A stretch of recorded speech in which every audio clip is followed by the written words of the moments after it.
ये आरोप नंबर 2 जो मैं आप लोगों के सामने मैंने पोस्ट किया है, अगर आप उस वॉल को पढ़ेंगे जिसमें हम पर आरोप लगाया गया आज सुबह-सुबह कि एजेंसी ने जांच करी, 350 करोड़ का ये कर दिया, वो कर दिया। उसमें एक फिगर दिया गया है नीचे की लाइन में जिसमें दिया गया है कि किसानों को अपने प्रभाव में लेकर निवेशकों को 243 लाख स्क्वायर मीटर जमीन बेच दी। 243 लाख स्क्वायर मीटर। अच्छा, पहली बार मेरे सामने ये इस फिगर में आया। मतलब मेरे ख्याल से 2 करोड़ 43 लाख के आसपास बनता है, क्योंकि हमारी अपनी जो पढ़ाई लिखाई है उसमें हमने यही सीखा है इस 243 लाख स्क्वायर मीटर का वो निकालने के लिए कि अगर 1 लाख होता है तो 1 के आगे 5 जीरो होते हैं। तो 243 लाख का मतलब 243 के आगे 5 जीरो।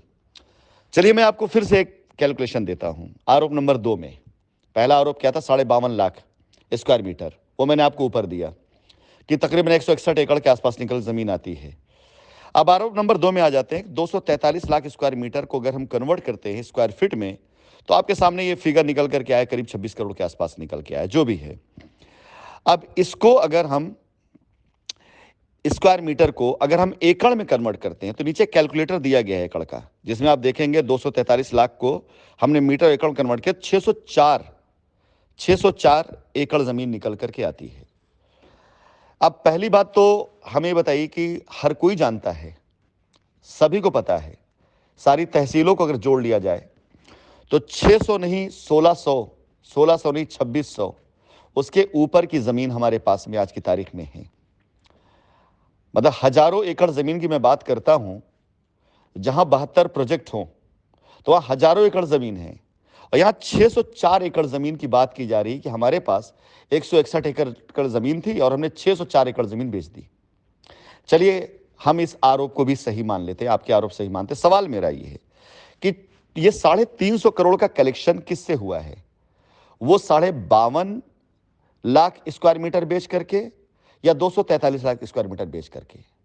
अगर 52 लाख स्क्वायर मीटर करके कलेक्शन हुआ है तो तकरीबन 500 रुपए का आ रहा है पर स्क्वायर फीट, जो कि जेन्युइन है, जायज है। और अगर बाई द वे 243 को हम लेके चलते हैं तो 13 रुपए स्क्वायर फीट जमीन, यानी हमने 13 रुपए स्क्वायर फीट जमीन बेची है। आप सभी शाइन सिटियंस जितने हैं, जरा अपनी मेमोरी में ध्यान देकर बताएं कि क्या 13 रुपए स्क्वायर फीट की जमीन हमने कभी बेची है? इन आरोप की बात कर रहा हूं। खिलवाड़ करके रख दिया है कस्टमर्स के पैसे से, कस्टमर के हक से, कस्टमर के बिलीफ से खिलवाड़ करके रख दिया लोगों ने। 4 सालों में निकाल करके वही जो बताया ना, खोदा पहाड़ निकली चुहिया वो भी मरी हुई। नहीं साहब, खोदा पहाड़ निकली चुहिया वो भी सड़ी हुई। ये लोग कुछ भी आरोप लगाने से पहले कैलकुलेशन पे ध्यान नहीं देते।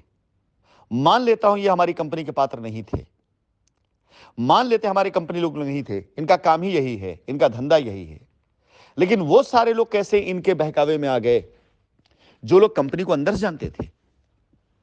वो लोग कैसे बहकावे में आ गए जिन लोगों ने कंपनी के अंदर अपने कस्टमर का पैसा निवेश कराया था?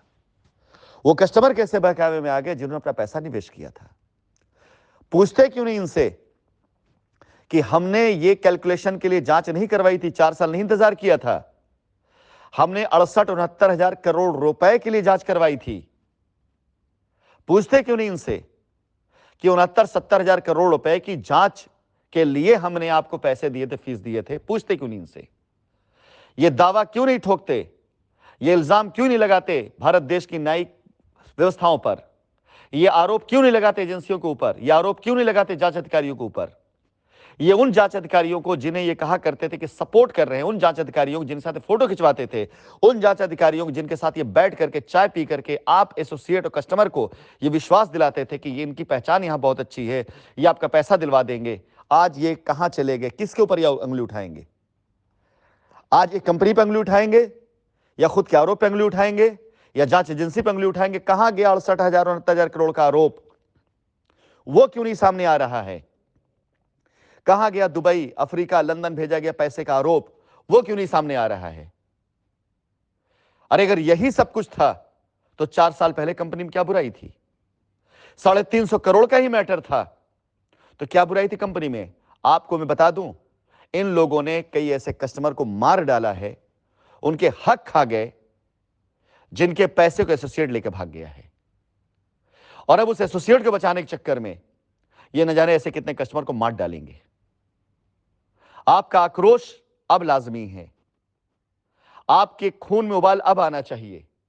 सवाल अब आपको करना चाहिए कि ऐसे झूठे, मक्कार, वाहियात, बेहुदा लोगों ने आपका 4 साल बर्बाद किया और आपकी जिंदगी के वो बहुमूल्य 4 साल जिसमें आप अपने बच्चों को उच्च शिक्षा दे सकते थे, बच्चियों की शादी करा सकते थे, बीमारों का इलाज करा सकते थे, जो मौत के मुंह में चले गए तो उनकी जिंदगी बचाने की कोशिश कर सकते थे, इन लोगों ने सब बर्बाद कर दिया।